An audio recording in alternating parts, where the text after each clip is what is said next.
One of the most effective and subtle ways you can fish with a nymph is to use a dry fly for your indicator. We call it a dry dropper. And you just tie on a big, fairly visible, high-floating dry fly. You tie a piece of tippet on the bend of that hook and you put a nymph underneath it. Now you have to be careful. You can't use a super heavy nymph because it'll drown the dry fly. And this kind of thing works better usually when there's a bit of a hatch going on. There might be a few fish rising, but when you know the fish are looking up at the surface or they're more active, it doesn't work that well in super cold water where you know the fish are glued to the bottom. One of my favorite rigs for fishing a dry dropper is a fly called the Chubby Chernobyl. It's a foam-bodied fly. It has highly visible wings, and I use that as my dry fly, and then I'll tie a bead head, and a Chubby Chernobyl will float or will suspend even a smaller bead head fly. So it's a great fly to use in this kind of rig.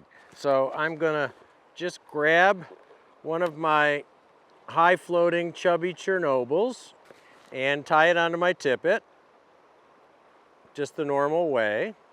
And then I'll put a piece of tippet on the bend of the hook with a clinch knot. And I usually use fluorocarbon because that sinks a little bit quicker than nylon, so it'll help that nymph sink a little bit better.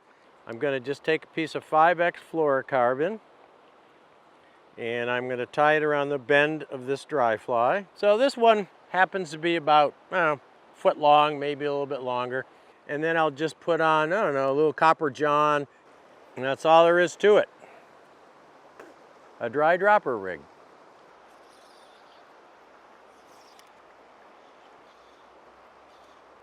There had to be one there.